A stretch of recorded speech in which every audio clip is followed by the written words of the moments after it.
Hey everyone, welcome back to our channel. If you're new here, please subscribe. I'd really love that if you're returning. How you doing? In a shocking move, I guess you could call it that, the number 2 House Democrat, her name is Catherine Clark, she said the quiet part out loud regarding the shutdown. She said, suffering is their tool. Really, Catherine? Thanks so much. I mean, shutdowns are terrible. And of course, there will be, families that are going to suffer. We take that responsibility very seriously. But it is one of the few leveraged times we have. So this wasn't just like a soundbite. It's a window into how both sides are playing and weaponizing the pain of everyday people in DC's endless tug of war. So we're going to talk about it, okay? And I'm going to keep it real.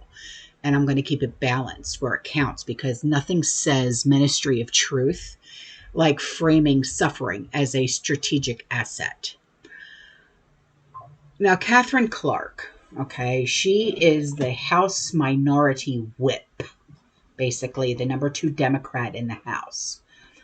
She dropped this gem during an interview on October 22nd amid the ongoing government shutdown that's now dragging all of us along. It's the second longest in U.S. history. And the shutdown kicked off after Congress failed to pass a funding bill by September 30th, which largely overclashes on extending the Affordable Care Act subsidies and border security and disaster aid and a whole bunch of other stuff they don't want you to know about. So Democrats are holding the line for those Obamacare enhancements, which they say prevent premiums from doubling for like 24 million Americans, while Republicans and the Trump administration are pushing for cuts to programs like SNAP, food stamps, and tying funding to immigration reforms. So here is what she said in full-ish, okay? She said, shutdowns are terrible, and of course there will be, families that are going to suffer. We take that responsibility very seriously, but it is one of the few leverage times we have. So you're using American suffering as your leverage, and you like it. You're sick. What's wrong with you? Okay. So she's acknowledging the human cost. Furloughed federal workers. Okay. A lot of them working without pay. Delayed SNAP benefits for 42 million low-income families. Small businesses are scrambling for loans. National parks are shut down, while bluntly admitting it's a bargaining chip. Yay, Catherine. Okay. Bernie Sanders echoed it earlier, saying, you reopen the government and we lose our leverage. Yeah, feel the burn, Jack. So, and then Chuck the Schmuck, he was quoted saying, every day gets better for us as the shutdown drags on. Thanks so much. This is why this is being referred to as the Schumer shutdown. Okay. So it's raw politics, right? With a slim House majority and a divided Senate. And Dems see the shutdown as their one big stick to us, to force concessions on healthcare and spending priorities. But yeah, hearing suffering tossed around like a poker chip, it's like, just punch me in the face, okay? Especially when the polls show public frustration is spiking. Congressional approval at a dismal like 26%, okay? This has lit up the conservative media machine faster than you could say, gotcha. Yeah. The White House blasted it as Democrats being sick, because they are, okay? And turning Americans' pain into a sick political game, because it is. Okay, Mike Johnson looped the clip on TV outside of his office like a bad infomercial, calling it utterly shameful, because it is. Because she was like gleeful talking about it and pinning the whole mess on the Schumer shutdown, because that's exactly what this is. Okay, it's the Schumer shutdown, and don't anyone ever forget it. Okay, and the NRCC ran with "your pain is Democrats' leverage," and outlets like Red State and Town Hall framed it as elitist callousness, comparing it to villains in Shrek, no less. Okay, they are literally holding us, American citizens, hostage to give those who do not deserve it free health care. Okay. And the Dems will keep the government shut down because it gives them leverage. American families be damned. Okay. The shutdown is teetering. Rumors of a CR or a continuing resolution. Okay. By week's end to kick the can, but with midterms looming, expect more brinkmanship. Okay. And you know what? I'm tired. Okay. I'm tired. I'm tired of watching my husband go to work every day without getting paid, while people complain about not getting food stamps, but yet politicians are still getting paid. The system is rigged.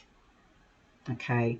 It's rigged to grind down the people holding it together, and not the ones that are steering the ship. All right. Over 2 million federal civilians are in the crosshairs of this shutdown.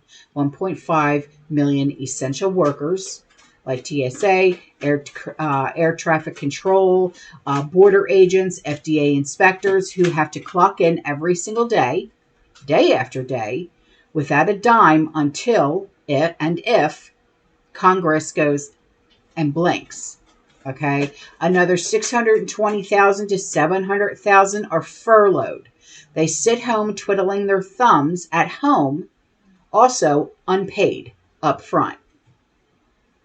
By law, the 2019 Government Employee Fair Treatment Act, which Trump signed after the last big one, everyone gets back pay once the lights flick back on, no matter how long this drags on. But here's the gut punch: that once could be weeks or months from now. Many people live paycheck to paycheck. I've said this I don't know how many times. And please don't forget that a lot of Americans are one paycheck away from being homeless. Okay? Rent is due.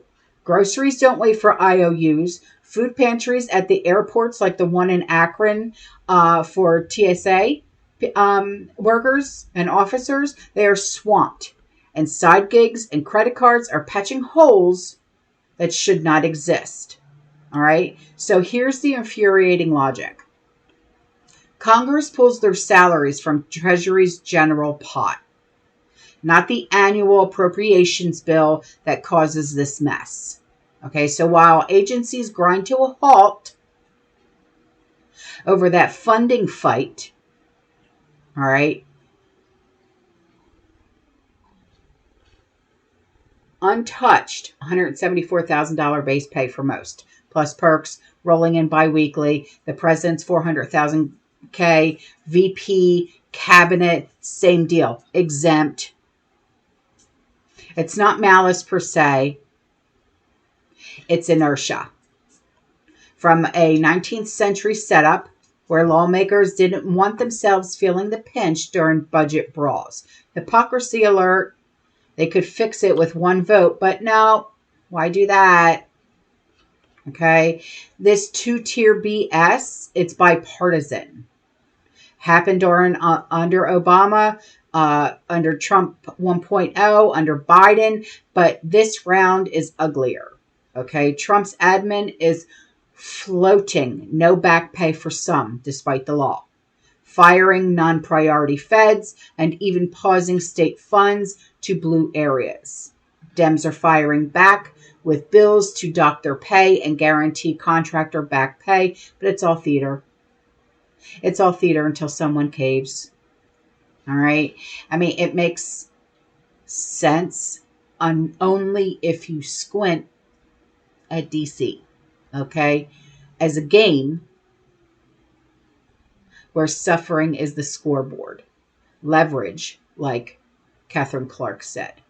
Your pain, collateral in their power play. Ours, fuel for the next election ad. That's all. They don't actually care.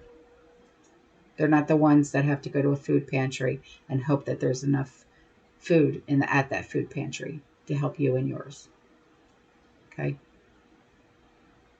They're not going to be the ones to sit in the dark because you couldn't pay your electric bill. They're not the ones that are going to have to ask your neighbor if you can take a shower at their place so you don't stink going to work because your water got shut off. They're not the ones that are going to have to worry about their licenses getting suspended because you couldn't pay for your car insurance. All right? None of this matters to them because they don't care. It doesn't matter to them that your children are going to go to bed hungry. It doesn't matter to them that you don't have gas in your car to go to work, even though you have to go to work while not getting paid. Okay? None of this matters to them. They don't care. They sleep soundly every single night knowing that they have food in their pantries and food in their bellies and clothes on their back and roofs over their head and all of their bills are paid. They don't care. You are nothing to them but an ant that gets squashed when they walk down the street.